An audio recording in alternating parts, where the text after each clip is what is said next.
بسم اللہ الرحمن الرحیم۔ السلام علیکم محترم ناظرین و سامعین، آپ سن رہے ہیں جنون، جس کے مصنف ہیں محترم طارق اسماعیل ساگر صاحب، اور میں ہوں ڈاکٹر محمد انیب سلیمی۔ تو آئیے محترم ناظرین و سامعین، ہم بڑھتے ہیں اس کہانی کی آخری قسط کی جانب۔ تھوڑی دیر بعد شائستہ ایک کالے شیشوں والی پراڈو گاڑی میں، جس کی آخری سیٹ پر 2 مستعد مسلح کمانڈوز موجود تھے، راشد کے ہمراہ انٹیلیجنس کے ایک سیف ہاؤس کی طرف جا رہی تھی، جہاں اسے حفاظت اور رازداری کی مکمل گارنٹی دی گئی تھی۔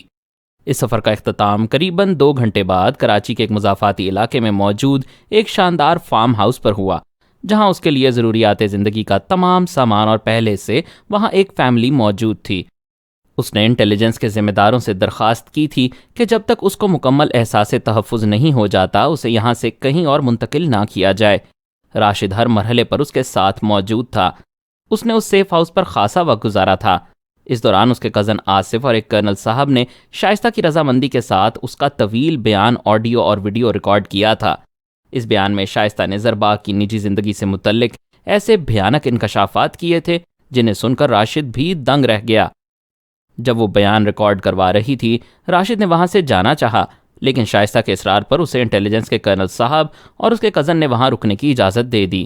شائستہ نے اپنی اور زرباغ کی زندگی سے متعلق جو تفصیلات بیان کی تھیں، اگر انہیں سچ مان لیا جاتا تو بھی زرباغ جیسے انسان نما درندوں کو زندہ رہنے کا حق نہیں دیا جا سکتا تھا۔ شائستہ نے بڑے تیقن کے ساتھ کہا تھا کہ زرباغ نے ہی سردار داؤد مینگل کو قتل کیا ہے، کیونکہ وہ اپنی تنظیم پر کسی اور کا معمولی سا قبضہ بھی برداشت نہیں کر سکتا تھا۔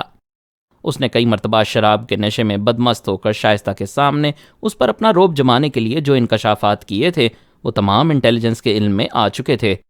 شائستہ نے اس کے خصوصی معاونین کی مکمل تفصیل اپنے علم کی حد تک انہیں پہنچا دی تھی، جس کے بعد سے ان لوگوں پر اس کی حفاظت فرض ہو گئی تھی۔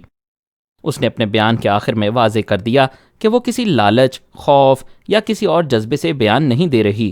اگر وہ چاہتی تو آسانی سے ملک سے فرار ہو سکتی تھی۔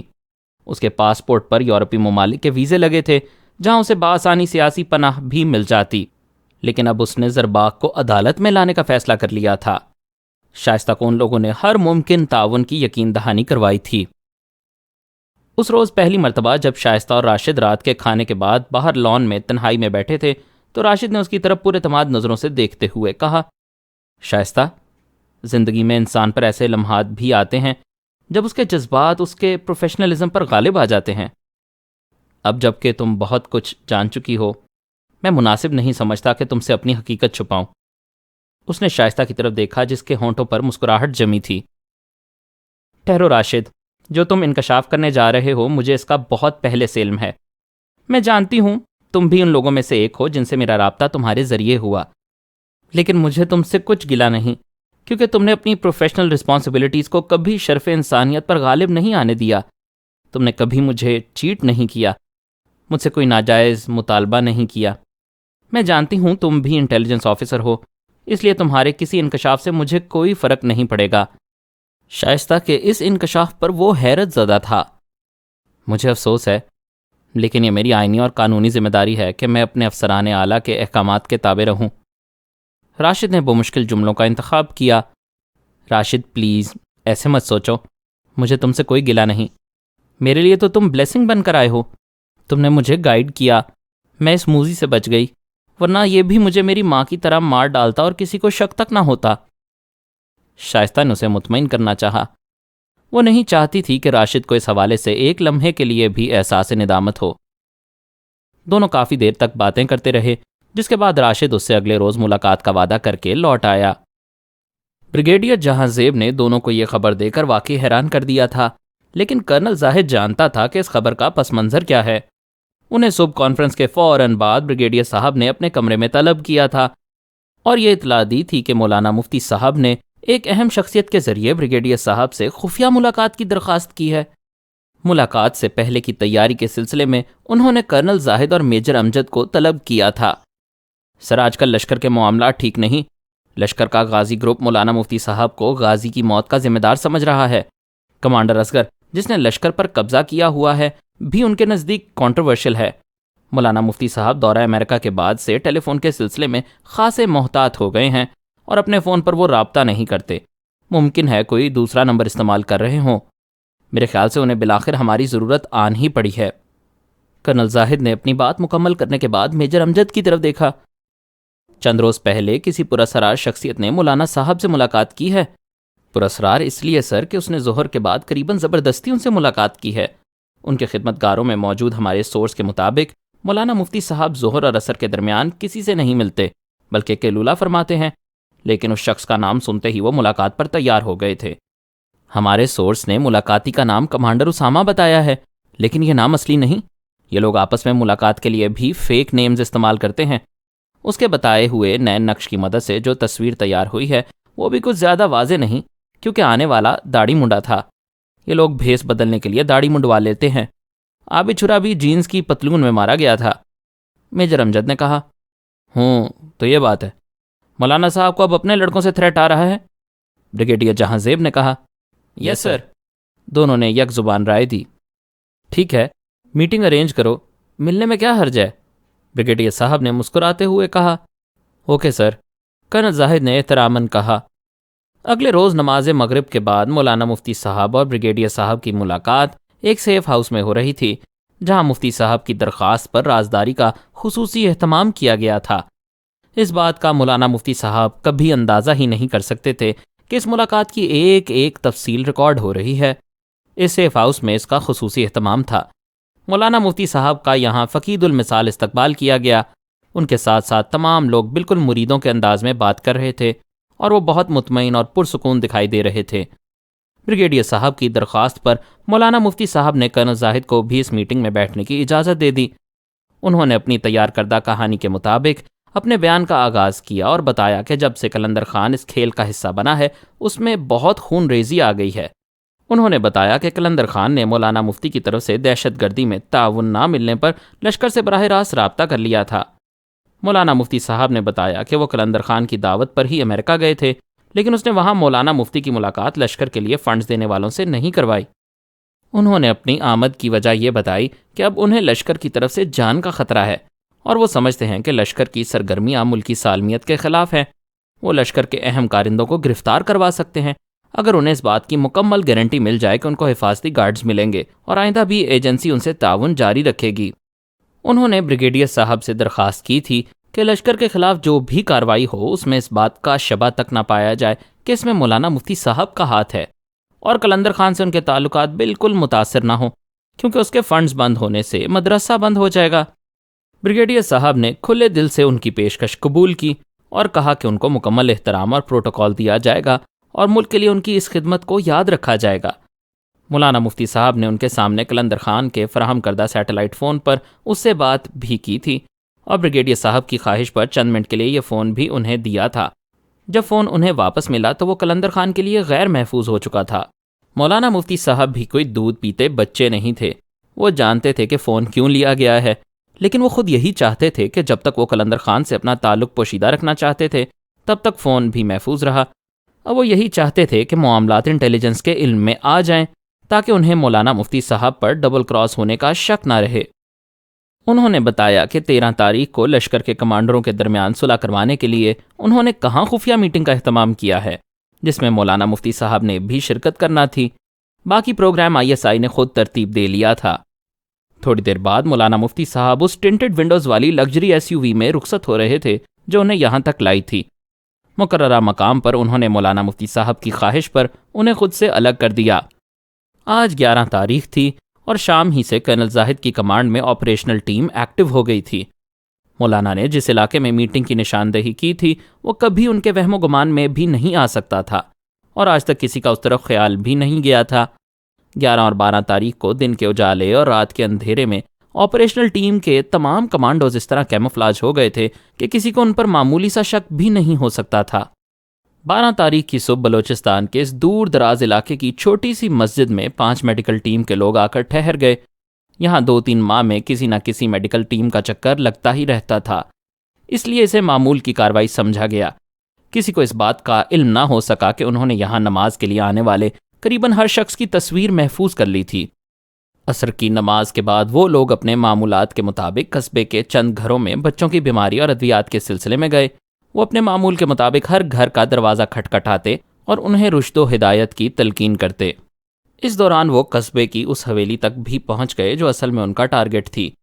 حویلی کی بیٹھک میں انہیں بٹھایا گیا اور ٹیم کے سینئر ڈاکٹر نے یہاں موجود مشتبہ چہروں والے نوجوانوں کو اپنے معمول کے مطابق علاقے میں بچوں کی بیماریاں اور احتیاطی تدابیر سے آگاہ کیا اور انہیں کچھ ادویات دے کر ان سے گرم جوشی سے مصافحہ اور معانقہ کر کے رخصت ہو گئے۔ مسجد میں اپنے ٹھکانے پر پہنچنے کے بعد انہوں نے مخصوص سیٹلائٹ فون کے ذریعے کرنل زاہد کو، جو اس آپریشن کی کمانڈ کر رہا تھا، تفصیل سے رپورٹ دے دی۔ اس دوران ان کے چاروں ساتھی اس طرح وہاں موجود رہے کہ کسی کو اس طرف جانے کا دھیان ہی نہ آئے۔ ان کی طرف سے 2-4 مسجد میں آنے والوں کو بتایا گیا کہ ڈاکٹر صاحب کی طبیعت کچھ خراب ہے اور وہ عصر کے بعد آرام کر رہے ہیں، مغرب سے پہلے نیچے آ جائیں گے۔ ان کا بیگ بھی مسجد کی طرف سے دیے گئے اس واحد کمرے میں پڑا تھا جو انہیں مسجد والوں نے قیام کے لیے دیا تھا۔ ڈاکٹر صاحب اوپر کمرے میں ایک ساتھی کے ساتھ اور باقی ساتھی مسجد کے صحن میں لیٹ گئے۔ 13 تاریخ آ گئی۔ لشکر کا کمانڈر اصغر اور اس کے 10-12 ساتھی مولانا مفتی صاحب کے منتظر تھے، جنہوں نے یہ میٹنگ خصوصی حالات میں اگلی منصوبہ بندی کے لیے طلب کی تھی۔ مولانا مفتی صاحب نے 11 بجے تک پہنچ جانا تھا۔ قریباً 10:30 بجے انہیں پریشان کن خبر ملی۔ مولانا مفتی صاحب کی کار کو زبردست حادثہ پیش آیا ہے۔ یہاں سے قریباً 13 کلومیٹر دور ان کی گاڑی ٹرک سے ٹکرائی ہے۔ ڈرائیور موقع پر ہی جاں بحق ہو گیا، جبکہ مولانا مفتی صاحب شدید زخمی ہیں۔ انہیں یہ فون کسی نے خضدار کے فوجی ہاسپٹل سے کیا تھا۔ مولانا مفتی صاحب نے ہوش میں آنے پر ایک ڈاکٹر صاحب سے درخواست کی تھی کہ وہ ان کے بھتیجے کو اس حادثے کی اطلاع اس نمبر پر کر دیں۔ فون کرنے والے نے بتایا تھا کہ ان کی حالت فی الحال نازک ہے اور وہ آپریشن تھیٹر میں ہیں۔ کمانڈر اصغر اور اس کے ساتھی اس اچانک خبر سے بوکھلا گئے۔ انہوں نے فوراً اپنے 2 ساتھیوں کو موٹر سائیکل پر جائے حادثہ کی طرف روانہ کیا اور وہاں بیٹھ کر ان کی طرف سے آنے والی اطلاع کا انتظار کرنے لگے۔ اس دوران ان کے فرشتوں کو بھی شاید خبر نہ لگ سکی کہ میڈیکل ٹیم والوں نے اپنے بیگ کھول کر جدید ترین ہتھیاروں اور کمیونیکیشن سسٹم سے خود کو لیس کر لیا تھا۔ ان کے کچھ اور ساتھی بھی اس طرف آنے اور جانے والے واحد راستے کو گھیر چکے تھے اور اس جماعت کے کمانڈر یعنی کرنل زاہد نے کمان سنبھال لی تھی۔ انہوں نے حویلی کو بڑے نامحسوس انداز میں اپنی آہنی گرفت میں لے لیا تھا۔ اب یہاں سے کسی کا باہر نکلنا ممکن نہیں رہا تھا۔ اس دوران ان کے 5 اور ساتھیوں نے ان کے گردا گرد ایک اور مضبوط سرکل بنا کر بالکل جنگی ترتیب سے خود کو سٹینڈ بائی کر لیا تھا۔ اب وہ کرنل زاہد کے اشارے کے منتظر تھے، جنہیں کسی اور سگنل کا انتظار تھا، جو بالآخر موٹر سائیکل سواروں کی روانگی کے 20 منٹ بعد انہیں مل ہی گیا۔ موٹر سائیکل سوار جب جائے حادثہ پر پہنچے تو وہاں مولانا مفتی صاحب کی گاڑی تباہ شدہ حالت میں موجود تھی۔ 2 پولیس والے اور ایک دیہاتی وہاں کھڑا تھا، جس کی زبانی انہیں علم ہوا کہ اس گاڑی میں مولانا مفتی صاحب اپنے ڈرائیور کے ساتھ جا رہے تھے۔ ایک کوچ سے ٹکر لگنے پر ان کی گاڑی الٹ گئی۔ وہ تو خوش قسمتی سے FC والے اس طرف جا رہے تھے، جنہوں نے کار سیدھی کر کے انہیں باہر نکالا۔ ڈرائیور تو دم توڑ چکا تھا۔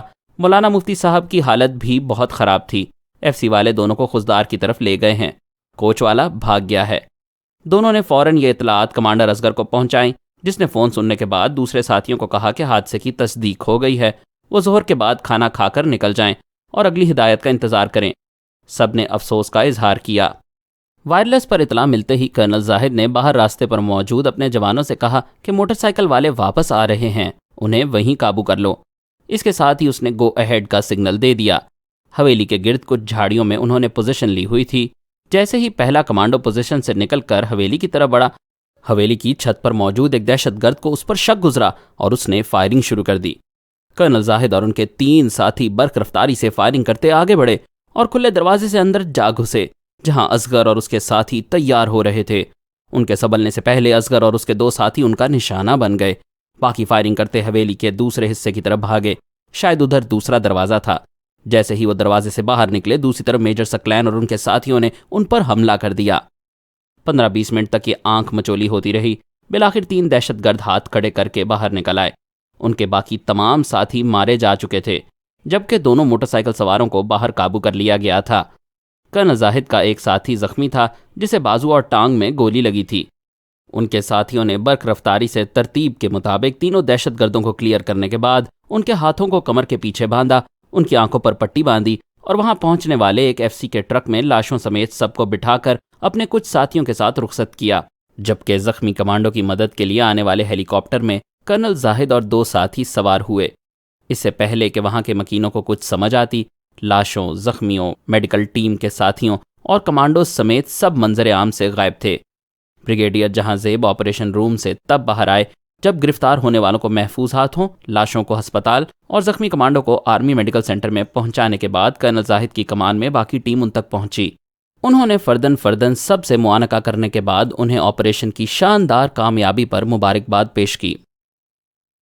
اس کے ساتھ ہی ٹی وی چینلز پر جہاں پہلے مولانا مفتی صاحب کے حادثے میں شدید زخمی ہونے اور آرمی میڈیکل سینٹر میں ان کے آپریشن کے ٹکر چل رہے تھے، اب لشکر کے 8 دہشت گردوں کی موت، 5 کی گرفتاری کی خبریں چل رہی تھیں، جنہیں ہر چینل اپنی توفیق کے مطابق لیپا پوتی کر کے پیش کر رہا تھا۔ چینلز کے نزدیک یہ اس سال کی بہت بڑی خبر تھی، کیونکہ کوئٹہ اور دیگر شہروں میں ہونے والی بیشتر دہشت گردی کے واقعات کی ذمہ داری لشکر نے ہی قبول کی تھی۔ کچھ علماء کرام خضدار کے آرمی میڈیکل سینٹر تک پہنچے، جنہیں فوجی افسران نے منت سماجت کے بعد یہ کہہ کر مطمئن کیا کہ مولانا مفتی صاحب کی حالت کے پیش نظر فی الوقت ملاقات ممکن نہیں، کل دوپہر کے بعد ہی ان سے ملاقات ممکن ہوگی۔ یہ کوئی سویلین ہاسپٹل تو تھا نہیں۔ علماء کرام فوجی ڈسپلن کو جانتے تھے اور مطمئن ہو گئے، اور اگلے روز جب وہ وقت مقررہ پر ہسپتال پہنچے تو انہیں آئی سی یو کے شیشے کی دیوار سے مولانا مفتی کی زیارت کروائی گئی، جن کو آئی ایس آئی والوں نے انتہائی نازک حالت والا زخمی بنا کر ایک بیڈ پر لٹایا ہوا تھا۔ 3-4 مشینوں کی نالیاں ان کے جسم کے اوپر نیچے رکھ کر ان پر بڑی چادر ڈالی ہوئی تھی۔ سٹینڈ سے خون اور گلوکوز کی بوتلیں لٹک رہی تھیں۔ انشاءاللہ 3-4 روز کے بعد مولانا صاحب آپ سے ملاقات کے قابل ہو جائیں گے، انہیں بتایا گیا۔ یہی کچھ اخبارات اور ٹی وی اسکرینوں پر دکھایا گیا تھا۔ 5 روز بعد مولانا صاحب کو ایک ویل چیئر پر بٹھا کر ان کے زخمی جسم کو چادر میں لپیٹ کر ڈرامے کا ڈراپ سین کر دیا گیا۔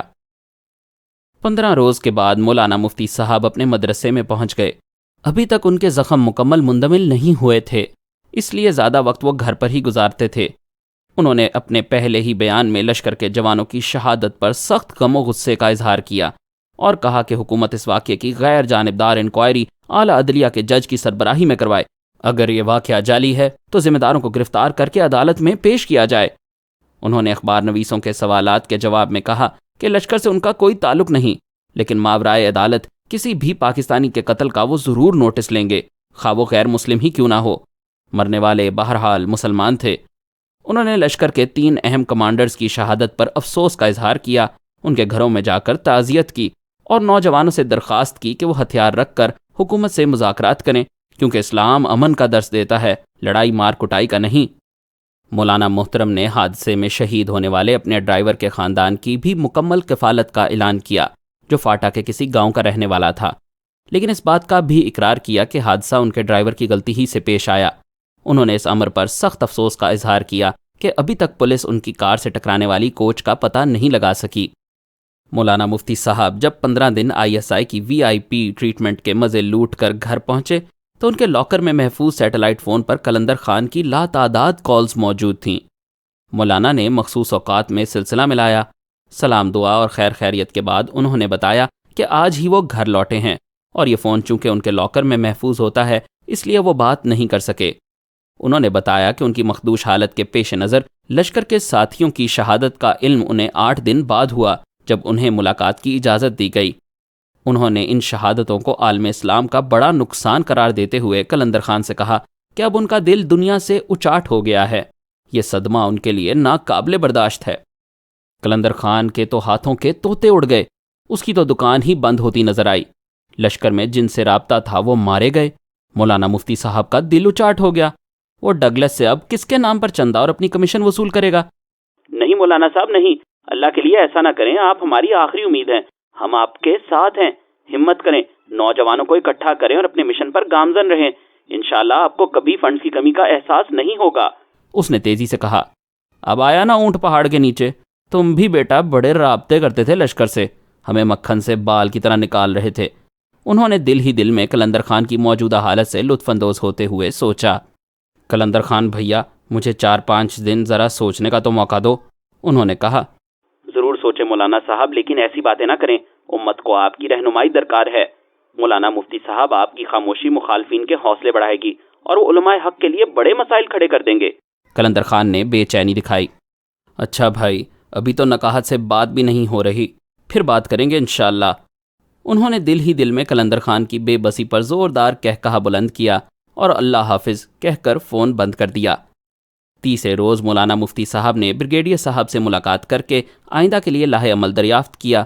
وہ جانتے تھے اب بھی انہیں کچھ عرصہ ان کی ہدایات پر ہی عمل کرنا ہوگا، کیونکہ ان کی زندگی کو بہرحال خطرات لاحق ہیں۔ مولانا، ہم کون ہوتے ہیں آپ کو گائیڈ کرنے والے؟ ہماری تو صرف ایک ہی درخواست ہے کہ کوئی ایسا کام نہ کریں جس سے ملک کی سیکیورٹی چیلنج ہوتی ہو۔ آپ آزاد ملک کے شہری ہیں، باشعور ہیں، لوگ آپ سے رہنمائی حاصل کرتے ہیں، یہ فیصلہ بھی آپ ہی نے کرنا ہے۔ بریگیڈیئر صاحب نے انہیں مختصر جواب دے کر وقت کی کمی پر معذرت کی اور ان سے الگ ہو گئے۔ حضرت مولانا مفتی صاحب نے ان کا شکریہ ادا کیا۔ گھر آ کر کسی نامعلوم نمبر سے قلندر خان کو فون کر کے فوری فنڈز کی فراہمی کی تلقین کی اور بتایا کہ وہ اس کے سیٹلائٹ فون پر ضرور بات کیا کریں گے، لیکن پیسے کا لین دین اور کوئی دوسری مشتبہ گفتگو نہیں، کیونکہ ان کے خیال میں یہ نمبر غیر محفوظ ہو چکا ہے۔ اس کے باوجود وہ چاہتے ہیں کہ ایجنسی والوں تک ان کی اور قلندر خان کی گفتگو پہنچتی رہے۔ قلندر خان ان کی چالاکی اور ہوشیاری پر اش کر اٹھا۔ اس نے اندازہ لگا لیا کہ مولانا انٹیلیجنس والوں کے سامنے پاک صاف رہ کر فنڈز پر ہاتھ صاف رکھنا چاہتے ہیں۔ ڈبل کراس، اس نے نفرت سے دل ہی دل میں کہا اور اللہ حافظ کہہ کر فون بند کر دیا۔ کہاں گئی وہ؟ زرباغ نے گھر میں داخل ہوتے ہی جب شائستہ کو غائب پایا تو اپنے گارڈ کو بلا کر پوچھا۔ سردار صاحب، بیگم صاحبہ زبردستی چلی گئی، اس نے ڈرتے ڈرتے کہا۔ زرباغ پر تو یہ سنتے ہی جیسے جنون طاری ہو گیا۔ اس نے بے تحاشا مغلظات کہتے ہوئے گارڈز کو جانوروں کی طرح پیٹنا شروع کر دیا۔ گارڈ بیچارہ نیم بے ہوش ہونے تک مار کھاتا رہا، جس کے بعد زرباغ اسے گالیاں دیتا دوسرے کمرے میں چلا گیا۔ اپنی پھولی ہوئی سانس پر قابو پا کر اس نے پہلے اپنے لیے پیگ بنایا اور اوسان بحال ہونے پر شائستہ کے موبائل پر فون کیا۔ 5-6 مرتبہ مسلسل فون کرنے پر بھی اس کا نمبر کاٹ دیا جاتا، جس سے اس کا دماغ پھر الٹا گھومنے لگا۔ وہ دیوانوں کی طرح ری ڈائل کر رہا تھا۔ بالآخر فون اٹینڈ ہو گیا، لیکن دوسری طرف سے خاموشی طاری رہی۔ ایسا دکھائی دے رہا تھا جیسے شائستہ اسے جان بوجھ کر زچ کر رہی ہے۔ مسلسل ہیلو ہیلو پر بھی جب دوسری طرف سے آواز نہ آئی اور اس نے فون میں دوسری طرف سے آنے والی دیگر آوازوں سے تصدیق کر لی کہ لائن میں مسئلہ نہیں ہے، تو اس پر پھر وہی غصے کا دورہ پڑا اور اس نے گالیاں بکنی شروع کر دیں۔ وہ گالیاں دے دے کر ہانپنے لگا تو دوسری طرف سے ایک مردانہ آواز نے اسے مزید تیش دلانے کے لیے طنزیہ انداز میں کہا، بزدل، بے غیرت، عورت کو گالیاں دینا کہاں کی مردانگی ہے؟ کون ہے تو؟ کون ہے تو؟ زرباغ نے اتنی زور سے چیختے ہوئے غصے سے کہا کہ اس پر کھانسی کا دورہ پڑ گیا۔ مسلسل کھانسنے سے اس کا برا حال ہو رہا تھا۔ موبائل اس نے سامنے بیڈ پر پھینک دیا تھا۔ زرباغ نے بمشکل اپنے اوسان بحال کیے اور فون اٹھا کر اپنے کان سے لگایا۔ ابھی تک سلسلہ کٹا نہیں تھا۔ اوئے، تو پاگل ہے کیا؟ دوسری طرف سے پھر طنزیہ کہا گیا۔ زرباغ سمجھ گیا کہ ادھر کوئی بڑا کھلاڑی موجود ہے جو اسے زچ کر کے مزہ لے رہا ہے۔ اس نے کچھ کہے بغیر فون بند کر دیا، لیکن دوسری طرف سے اسے مسلسل شائستہ کے فون سے فون آنے لگے۔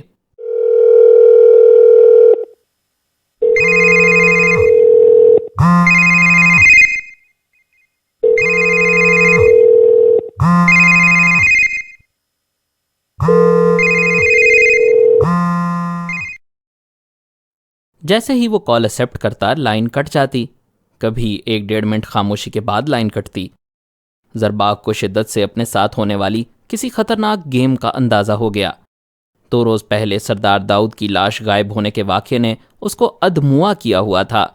اس دوران اس نے شراب نوشی اور گالی گلوچ کے علاوہ اور کچھ نہیں کیا تھا۔ موبائل پر بار بار شائستہ کے فون سے کال آنے پر تنگ آ کر اس نے اپنا موبائل آف کر دیا اور بے سدھ ہو کر پلنگ پر جا گرا۔ اسے سمجھ نہیں آ رہی تھی کہ اس کے ساتھ کیا ہو رہا ہے۔ ہر چال الٹی پڑ رہی تھی۔ سب سے زیادہ پریشانی اس بات پر تھی کہ وہ ارجن نواز کو کیا منہ دکھائے گا، جس کی طرف سے جلد از جلد دبئی میں ملاقات کے لیے تیسرا پیغام آ گیا تھا۔ مقامی میڈیا جس تک وہ جعفری کے ذریعے رسائی حاصل کرتا تھا، اس کے خلاف مسلسل زہر اگل رہا تھا، اور اب شائستہ اس کے جال کو توڑ کر نکل گئی تھی۔ اس نے کافی سوچ وچار کے بعد اپنے وکیل کو فون کر کے گھر بلایا، جس نے اس کی طرف سے سب سے پہلے شائستہ کے گھر سے غائب ہونے کی رپورٹ درج کروائی، جس میں زرباغ کی طرف سے کہا گیا تھا کہ اس کی بیوی شائستہ سلطانہ گھر سے معمول کے مطابق شاپنگ کرنے بازار گئی اور ابھی تک واپس نہیں آئی۔ اسے شک ہے کہ اس کے مخالفین نے اس کی بیوی کو غائب کر دیا ہے۔ اس کے پریس سیکرٹری کی طرف سے یہی بیان میڈیا کے لیے بھی جاری کر دیا گیا، جس کے بعد اس نے فون پر جعفری کا نمبر ملایا تھا۔ جعفری کو زندگی بھر ایسی ذلت کبھی نہیں اٹھانی پڑی تھی جس سے وہ اب دو چار ہوا تھا۔ اس کے مالکان جو کسان کے بیلوں کی طرح اس کی اطاعت کرتے تھے اب اس کی جان کو آ گئے تھے۔ ان کا کہنا تھا کہ ایکسکلوسیو بریکنگ نیوز کے چکر میں جعفری نے ان کے چینل کی ساکھ داؤ پر لگا دی، کیونکہ اخبارات میں ایسے کالم اور خبریں شائع ہو رہی تھیں جن میں بتایا گیا تھا کہ سردار داؤد کو غیر ملکی ایجنسیوں نے غائب کر کے یہ ڈرامہ رچایا ہے۔ 2-3 کالمز اور تجزیوں میں تو زرباق پر شک ظاہر کیا گیا تھا۔ مالکان نے جعفری کا پروگرام وقتی طور پر بند کر کے اس کی میزبانی کسی اور اینکر کو سونپ دی تھی اور جعفری کو OSD بنا کر اس کی کمر ہی توڑ کر رکھتی تھی۔ جعفری بھی بڑا کائیاں آدمی تھا۔ وہ جانتا تھا اس مرحلے پر کسی اور چینل میں سوئچ کرنے کی بجائے شتر مرغ کی طرح ریت میں سر دے کر طوفان گزر جانے کا انتظار کیا جائے۔ زرباق کو جعفری پر ٹوٹی اس قیامت کا علم نہیں تھا۔ جیسے ہی جعفری نے اسے دعا سلام لی، اس نے زرباق پر چڑھائی کر دی اور اسے بتایا کہ اس کی وجہ سے جعفری کا کوہان بچہ کولو ہو گیا ہے۔ اسے زندگی بھر ایسی ذلت کا سامنا نہیں کرنا پڑا تھا جس سے وہ اب گزر رہا تھا۔ مغربی ممالک کے وہ سفارت خانے جن کے دروازے اس کو دیکھتے ہی کھل جایا کرتے تھے اس پر اب بند ہو گئے تھے اور جعفری بالکل تنہائی کا شکار تھا۔ اس نے زرباق کو کہا کہ اس کی وجہ سے جعفری کا کیریئر تباہ ہو چکا ہے، جس کا وہ فوراً ازالہ کرے اور اسے فوراً 1 کروڑ روپیہ ادا کرے تاکہ جعفری اپنے معاملات زندگی کو ڈھب پر لا سکے، ورنہ اس کے پاس زرباق کی اصلیت بے نقاب کرنے کے علاوہ اور کوئی راستہ باقی نہیں بچا تھا۔ زرباق کا دماغ پہلے ہی خاصا خراب ہو چکا تھا۔ پے در پے ناکامیوں نے اسے باولا کر دیا تھا۔ اب جعفری اسے بلیک میل کرنے جا رہا تھا۔ اس نے فون پر جعفری کو ہر اس زبان میں گالی دی جو جعفری سمجھ سکتا تھا، اور اسے یہ بھی دھمکی دی کہ اگر اس نے زرباق سے متعلق کوئی حرکت کی تو وہ جعفری کو کتے کی موت مروا دے گا۔ جعفری نے غصے سے فون بند کر دیا۔ اگر یہ دھمکی اس نے عام حالت میں جعفری کو دی ہوتی تو وہ زرباق کی زندگی جہنم بنا دیتا، لیکن باجی شکیلہ کے فرار کے بعد سے وہ مسلسل جس ذلت سے دوچار تھا، اس کے بعد اس کے لیے سوائے خاموش رہنے اور اچھے وقت کا انتظار کرنے کے اور کوئی راستہ باقی نہیں بچا تھا۔ زرباق نے بھی فی الوقت خاموشی اختیار کرنے ہی کا ارادہ کیا تھا۔ اسے حیرانگی تھی کہ شائستہ کہاں غائب ہو گئی۔ اچانک ہی ایک خیال نے اسے لرزا کر رکھ دیا۔ اس نے سوچا کہیں شائستہ انٹیلیجنس کے ہتھے تو نہیں چڑھ گئی، اور اسے اپنے سر پر چھت گھومنے کا احساس ہوا۔ اسے اور تو کچھ نہ سوجا، رات کی فلائٹ سے دبئی چلا گیا، جہاں اگلے روز اس کی ملاقات ارجن نواز سے ہو گئی، جس نے زرباق کو بتایا کہ سردار داؤد کی قبر والے معاملے میں ناکامی سے اس کے باسز بہت ناراض ہیں۔ اب کوئی بڑا کارنامہ ہی اسے دوبارہ اس کھیل میں واپس لا سکتا تھا۔ اس نے بتایا کہ ان کی اطلاع کے مطابق اس کے مخالف ارسلان کا گروپ مضبوط ہو رہا ہے اور وہ لوگ بھی بلوچ ٹائیگرز کی نمائندگی کرتے ہیں۔ اگر اس کی طرف سے جلدی کوئی بڑا دھماکہ نہ ہوا تو فنڈز کا رخ دوسرے گروپ کی طرف بھی ہو سکتا ہے۔ زرباق جانتا تھا کہ وہ ان کا رشتہ دار تو نہیں ہے اور نہ ہی گھوڑا گھاس سے دوستی کر سکتا ہے۔ یہ تو لو اور دو کی دنیا ہے۔ وہ رو کے لیے کارآمد نہیں رہے گا تو کوئی اور بن جائے گا۔ اس کو مختلف ذرائع سے یہ خبریں مل رہی تھیں کہ ارسلان کا گروپ مضبوط ہو رہا ہے، لیکن وہ سمجھتا تھا کہ اسے ISI کی پشت پناہی حاصل ہے، پھر رو اسے کیوں کنسیڈر کر رہی ہے؟ اس نے سوچا اور اندازہ لگایا کہ اس کی اطلاعات غلط بھی ہو سکتی ہیں۔ رو والے اتنے بے وقوف تو نہیں کہ وہ کسی ڈبل کراس کو اپنا آلائے کار بنا لیں گے۔ مجھے اس کا ٹنٹا ختم ہی کرنا ہوگا، اس نے فیصلہ کن لہجے میں کہا، اور اگلے روز کراچی پہنچ گیا۔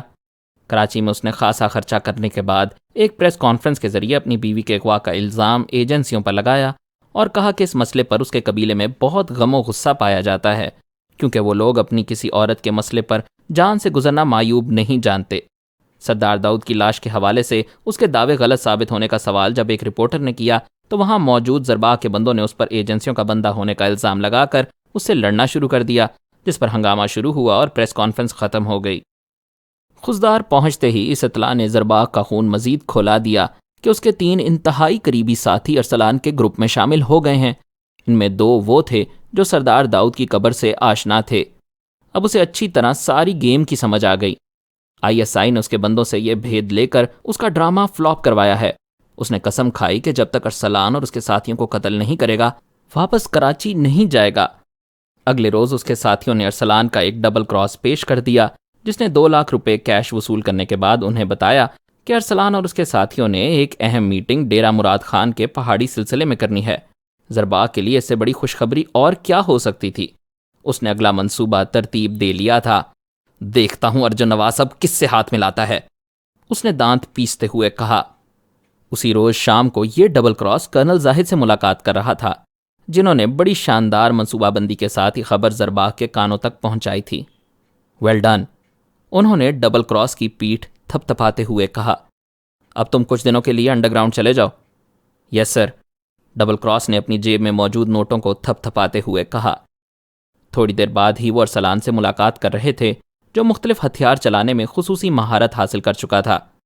انہوں نے ایک اسکرین پر بنے تفصیلی چارٹ کے ذریعے اسے ممکنہ میدان کارزار سے آگاہ کرتے ہوئے اہم پوزیشنوں کی نشاندہی کی اور بتایا کہ یہ جنگ اسے خود لڑنی اور جیتنی ہے۔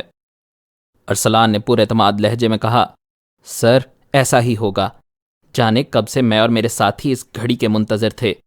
جس شخص نے ہمارا کیریئر برباد کر دیا، درجنوں نوجوانوں کو بے بسی کی موت مار ڈالا، ان کے ہاتھوں سے کتابیں چھین کر ان میں کلاشن کوف تھما دی، انہیں نشے کی لت لگا دی، یہ ہمارا ہی نہیں بلوچ قوم کا دشمن ہے، یہ آستین کا سانپ ہے سر، اور ایسے سانپوں کا سر کچلنے ہی سے مسنگ پرسنز کی ماؤں کے کلیجے ٹھنڈے ہوں گے۔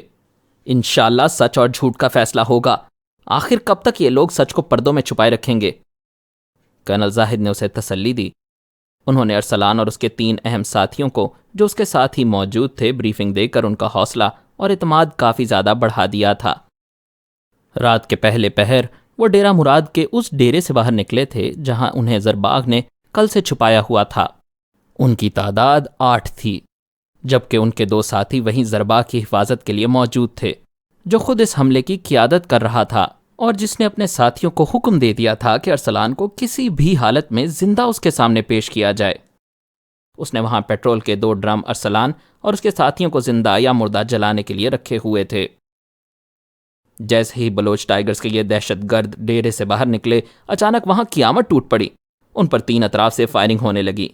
زرباغ اور اس کے ساتھی اپنی دانست میں محفوظ راستے کی طرف بھاگے تھے، لیکن یہی ان کی سب سے بڑی غلطی تھی۔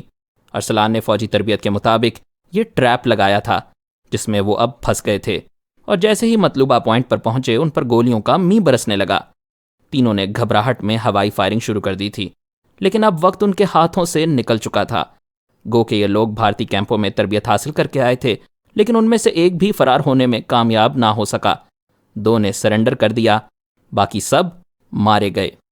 اگلے روز اخبارات کی چیختی چلاتی سرخیاں چینلز کی پھرتیاں قارئین اور ناظرین کی مکمل توجہ حاصل کر چکی تھی، جن میں بتایا گیا تھا کہ بلوچ ٹائیگرز کے 2 گروپوں کے درمیان آپس میں لڑائی کے نتیجے میں وہاں صلح کے لیے جانے والے بلوچ لیڈر سردار زرباغ بھی مارے گئے ہیں۔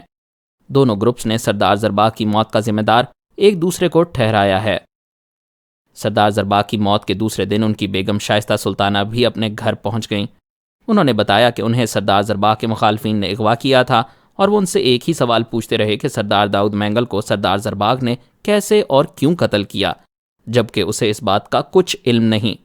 ان لوگوں نے بلوچ روایات کے مطابق عورت ہونے کے ناطے اس کے ساتھ کوئی زیادتی نہیں کی تھی، اور جب انہیں یقین ہو گیا کہ وہ جھوٹ نہیں بول رہی تو اسے رہا کر دیا۔ شائستہ سلطانہ نے اس عزم کا اظہار کیا تھا کہ وہ اپنے شہید خاوند زرباغ کے مشن کو جاری رکھیں گی، جن کی زندگی کا مقصد سوائے بلوچ نوجوانوں کی فلاح و بہبود کے اور کچھ نہیں تھا۔ ان کی شہادت بھی اسی لیے ہوئی کہ وہ حکومت سے ناراض نوجوانوں کو ہتھیار ڈالنے اور جمہوری جدوجہد کے ذریعے اپنے حقوق حاصل کرنے کی تلقین کرنے گئے تھے۔ شائستہ سلطانہ نے پریس کے سامنے آنے سے انکار کرتے ہوئے درخواست کی تھی کہ انہیں ڈسٹرب نہ کیا جائے۔ وہ دوران عدت کسی سے بھی ملاقات نہیں کریں گی۔ سردار زرباغ کے تمام وفادار ملازم اب ان کے ملازم تھے۔ سردار زرباغ نے اتنی دولت چھوڑی تھی جس کے ذریعے وہ آسانی سے کئی نسلوں تک زندگی بسر کر سکتی تھیں۔ وہ بلوچستان میں بھی سردار زرباغ کی جائیداد میں حصے دار تھیں، لیکن انہوں نے بلوچستان میں سردار زرباغ کی جائیداد کی ساری وراثت ان کی دونوں بیویوں اور 2 چھوٹے بیٹوں کو منتقل کر دی تھی، اور کہا تھا کہ گو کہ وہ ان کی ستیلی ماں ہیں، لیکن اس کی زندگی کا ایک اہم مقصد یہ بھی ہے کہ وہ سردار زرباغ کے بیٹوں کو ملک کا کارآمد اور معزز شہری بنائے۔ بیگم شائستہ سلطانہ کے اس جذبے کو سردار زرباغ کے قبیلے نے بہت سراہا تھا، اور ان کے بیٹوں کے بالغ ہونے تک شائستہ سلطانہ ہی کو قبیلے کی کمان کرنے کی درخواست کی تھی، جو انہوں نے یہ کہہ کر قبول کرنے سے انکار کر دیا کہ اس پر پہلا حق سردار زرباغ کی والدہ اور ان کی دونوں بیویوں کا ہے۔ کئی روز تک اخبارات نے ان کے اس عظیم جذبے کو سراہا تھا۔ ارجن نواز سے ارسلان کی ملاقات ایک شاندار تجربہ تھا۔ اسے یہ پیشکش ذریعے نے پہنچائی تھی، یوں بھی اب بلوچ ٹائیگرز کی کمان ارسلان کے پاس تھی، اسی لیے وہ اس سے ہی ڈیل کر سکتے تھے۔ ارسلان نے قندھار کی بجائے افغانستان کے کسی محفوظ سرحدی مقام پر ملاقات کرنا قبول کیا تھا، اور یہاں دونوں کی 1 to 1 ملاقات ہوئی تھی۔ ارسلان نے مقامی بلوچوں کی طرح بڑے کھلے اور لمبے کپڑے پہنے ہوئے تھے۔ دونوں کے درمیان 2 گھنٹے تک مذاکرات چلتے رہے، جس کے بعد وہ نوٹوں سے بھرا ایک بریف کیس لے کر واپس آ گیا۔ ارجن نواز نے اسے دبئی اور افغانستان میں ایمرجنسی رابطے کے نمبر دے دیے تھے، اور اب مطمئن تھا کہ اس جوشیلے نوجوان کے ذریعے ساری کسر نکال دے گا۔ اس ملاقات کے تیسرے ہی دن ارجن نواز کو اپنی زندگی کا سب سے بڑا سرپرائز مل گیا۔ یہ وہ ریکارڈنگز تھیں جو ارسلان اور اس کے درمیان ہونے والی ملاقات سے متعلق تھیں، جس کے ذریعے پاکستان اور انٹرنیشنل میڈیا نے طوفان کھڑا کر دیا۔ ارسلان کا انٹرویو براہ راست نشر ہو رہا تھا، جس میں اس نے اپنی ساری کہانی سنانے کے بعد بتایا کہ اس کا سردار زرباغ یا کسی کی موت سے کوئی تعلق ہی نہیں، نہ ہی اس کا کبھی ISI سے رابطہ رہا ہے۔ بھارتی انٹیلیجنس نے اس سے خود رابطہ کیا، اور وہ حقائق تک پہنچنے کے لیے اپنی جان ہتھیلی پر رکھ کر اس خفیہ مقام تک گیا، جس کے بعد اس نے خود پاکستانی پولیس سے رابطہ کر کے ساری حقیقت دنیا کے سامنے رکھ دی۔ پولیس نے اسے گرفتار کر لیا، لیکن پہلی ہی پیشی پر اس کی ضمانت ہو گئی، کیونکہ اس کے خلاف کوئی ثبوت ہی نہیں تھا۔ ارسلان اپنے کالج کا ہیرو بن کر واپس لوٹا تھا۔ 5 ماہ بعد ایک دن دونوں خاموش بیٹھے تھے۔ دونوں ایک دوسرے سے بہت کچھ کہنا چاہتے تھے، لیکن دونوں کو مناسب الفاظ نہیں مل رہے تھے۔ کچھ بولو گے بھی یا مجھے بور ہی کرتے رہو گے؟ بالآخر شائستہ نے زبردستی مسکرانے کی کوشش کی۔ اب کچھ کہنے کو تو رہا نہیں۔ راشد نے بمشکل الفاظ کا انتخاب کیا۔ راشد، میں تمہارے جذبے کی قدر کرتی ہوں۔ تم میرے محسن ہو، تم نے مجھے مرنے سے بچایا ہے۔ تم نہ ہوتے تو… اس کی آواز بھر گئی۔ راشد خاموش تھا۔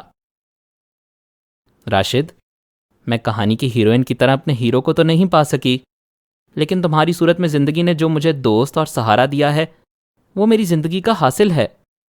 3 روز بعد تمہاری شادی ہو رہی ہے، میری خواہش ہے میں اس میں بھرپور شرکت کروں، کیونکہ مجھ سے زیادہ تمہاری کامیابیوں، کامرانیوں اور خوشیوں کے لیے شاید کوئی اور دعا گو نہ ہو۔ آ سکتی ہوں نا؟ راشد نے مسکراتے ہوئے صرف گردن ہلائی، اور دونوں سمندر کی سر پٹکتی موجوں پر نظریں جمائے اپنے اندر مچلتے طوفان سے نبردآزما ہونے لگے۔ یہ خوبصورت کہانی آپ کی خدمت میں محترم طارق اسماعیل ساگر صاحب اور ڈاکٹر محمد انیب سلیمی کے تعاون سے پیش کی گئی تھی۔ مزید آڈیو بک سننے کے لیے ہمارے چینل کو سبسکرائب کریں اور بیل آئیکن پر کلک کریں تاکہ آپ کو ہمارے نئے اپلوڈز کے متعلق نوٹیفیکیشنز ملتی رہیں۔ ہماری ویڈیوز کو لائکس دیں اور شیئر کریں، اور کمنٹ سیکشن میں ہمیں اپنی اچھی رائے سے آگاہ کرتے رہیں۔ اللہ حافظ۔